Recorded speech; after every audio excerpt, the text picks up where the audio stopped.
Bonjour à tous et bienvenue sur la matinale RCF, 8h10, c'est l'heure du grand invité. Je reçois ce matin un homme de médias, un de ceux qui ont cru à la révolution numérique et qui aujourd'hui déchante. Bruno Patino, bonjour. Bonjour. Votre CV est long, vous êtes passé par Le Monde, France Culture, France Télévisions. Aujourd'hui, vous êtes directeur éditorial d'Arte France, doyen de l'école de journalisme de Sciences Po, spécialiste des médias et du numérique. Vous venez de publier La civilisation du poisson rouge, petit traité sur le marché de l'attention, c'est publié chez Grasset. Le poisson rouge, c'est celui qui redécouvre le monde à chaque tour de bocal, incapable de se concentrer plus de 8 secondes. Ce syndrome du poisson rouge, Bruno Patino, nous en sommes là, de moins en moins capables d'attention ? Oui, en fait, c'est une image qui est aussi une comparaison, puisque le titre du livre vient d'une analyse faite par Google, comme quoi le temps d'attention du poisson rouge que vous venez de mentionner, c'est 8 secondes, et celui, on va dire, des plus jeunes, né avec un téléphone portable au bout des doigts, ou quasiment, est de 9 secondes. Donc une seconde nous sépare, en fait, pas seulement les jeunes, mais la plupart d'entre nous, du poisson rouge. Et cette crise de l'attention, cette incapacité, on va dire, croissante à pouvoir se concentrer, se consacrer à certaines choses, c'est le sujet du livre.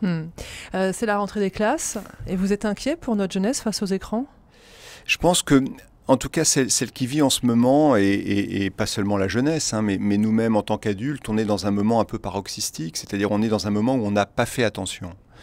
On est nombreux, et vous m'avez cité à juste titre d'ailleurs à s'être plongé dans l'innovation numérique et dans la révolution numérique Vous avez beaucoup travaillé à la mutation des médias. Non seulement j'y ai travaillé, mais je crois toujours que cette technologie permet de mettre en lien la connaissance, de rendre disponible l'information pour tout le monde, de promouvoir l'économie du partage, mais quelque chose est arrivé, et ce qui est arrivé, il suffit de regarder autour de soi pour constater qu'on avance tous la nuque baissée, que dans les repas familiaux, souvent entre amis, ou même dans des moments qui devraient être des moments, on va dire, de recul, de lecture, de travail, on a cette nuque baissée et ce regard comme aimanté par le téléphone portable.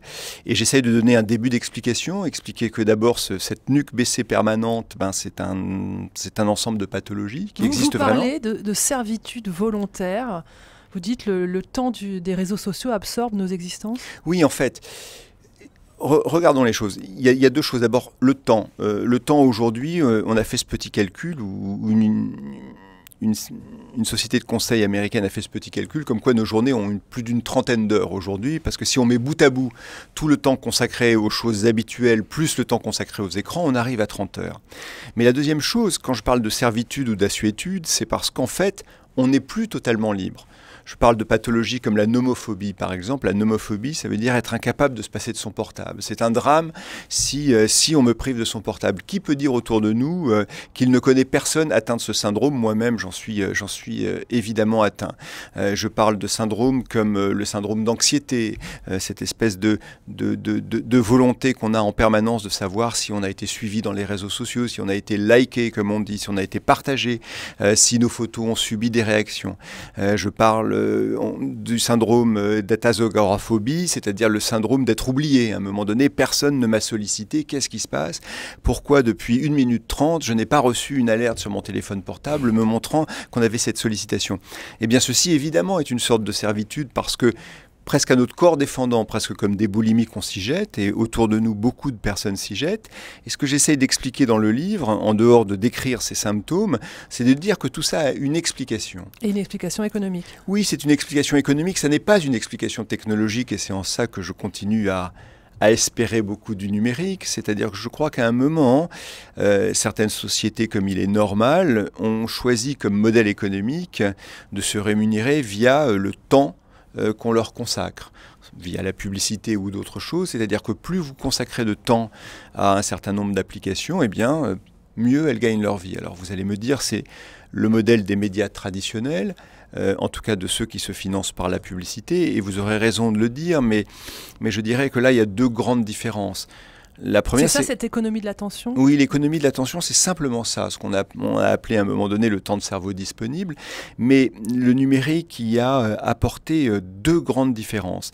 La première, c'est que vous n'avez pas un poste de télévision dans votre poche qui vous accompagne toute la journée et qu'un téléphone portable En ce moment, parce que je pense qu'à un moment donné, ça suffira et ça s'arrêtera, en ce moment, nous avons tendance à le prendre avec nous tout le temps. Et les jeunes ont tendance à le prendre avec eux tout le temps, y compris la nuit, y compris dans des moments qui devraient être réservés à l'intimité ou à la pensée.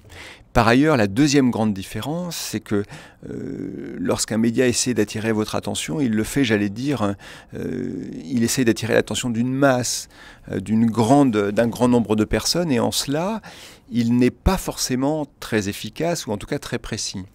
Le numérique, et c'est en ça qu'il a des capacités extraordinaires, utilise nos données personnelles pour coller à notre attention individuelle. C'est le nouveau pétrole ? Oui, c'est-à-dire que les données dont on dispose sur votre comportement ou sur le mien ou sur celui de chacun des utilisateurs permet, parce qu'on connaît notre comportement et notre contexte, de coller au mieux à on va dire, à la satisfaction immédiate du désir. Et là aussi, j'essaye d'en parler, c'est-à-dire que ces applications visent à produire de la dopamine, c'est-à-dire visent à répondre au principe de plaisir immédiat, à coller à vos émotions, à coller le plus possible à ce qui va, à un moment donné, vous émouvoir ou vous mouvoir. Et évidemment, cela provoque deux choses. D'un point de vue individuel, d'abord, cela provoque une véritable dépendance, c'est-à-dire les plus jeunes notamment, mais même des gens plus âgés comme moi, finissent par ressentir ce besoin de dopamine et ressentir de façon presque compulsive le besoin de consulter leur écran. Et de façon collective, parce que tout cela est avant tout émotionnel, cela provoque une dégradation du débat public, une polarisation des discussions. Alors, Bruno Patino, vous avez cru à cette utopie numérique. Est-ce qu'on peut encore y croire? Est-ce qu'on peut résister? Est-ce qu'un autre web est possible? En tout cas, oui, bien sûr. Encore une fois, dire cela vient d'un modèle économique, c'est une façon de dire aussi, et c'est ma conviction profonde, que cette technologie peut être utilisable différemment. D'ailleurs, elle l'est souvent utilisée différemment. Tout n'est pas mauvais. Absolument pas, et loin s'en faut. Encore une fois, c'est une technologie qui nous permet l'économie du partage, qui nous permet effectivement d'être en relation avec des personnes aux quatre coins du monde, qui permet d'avoir accès immédiatement à la connaissance. La connaissance disponible aujourd'hui grâce au numérique, c'est extraordinaire. Ça n'a jamais eu lieu, c'est la bibliothèque d'Alexandrie disponible pour tous à tout moment. Mais cela suppose, encore une fois aujourd'hui, que l'on agisse. Parce que je pense que quand on regardera, on va dire dans le rétroviseur, l'époque que nous vivons, on va dire là 10, 15 ans, dont une dizaine d'années viennent de s'achever aujourd'hui, on se dira qu'on a été bien inconséquent. C'est-à-dire comme souvent lorsqu'on innove, on ne regarde pas les conséquences sur nos vies de l'innovation. On se jette à corps perdu dans cette innovation en pensant qu'elle est extraordinaire. Je pense que la responsabilité, elle est multiple. Bien sûr, on a tous une responsabilité individuelle et collective. On a adoré ça. On s'est plongé, pour reprendre la métaphore du bocal, on s'est plongé tous dans ce bocal avec délectation. Mais il y a évidemment une responsabilité des grandes sociétés, de Facebook ou autres, hein, parce qu'à vouloir augmenter le plus possible leur chiffre d'affaires, et c'est naturel, elles ont développé des techniques dérivées des neurosciences pour nous rendre dépendants. Je fais une petite parenthèse pour l'expliquer parce que ça peut paraître bien théorique. Une partie par exemple de ces applications joue sur ce qu'on appelle la récompense aléatoire. La récompense aléatoire, c'est quelque chose qui a été mis à jour par un chercheur qui s'appelait Burrus Frederick Skinner. C'était mis à jour bien avant l'invention du web dans les années 30, en 1931 pour être précis, et ça a donné lieu à l'économie des machines à sous au casino.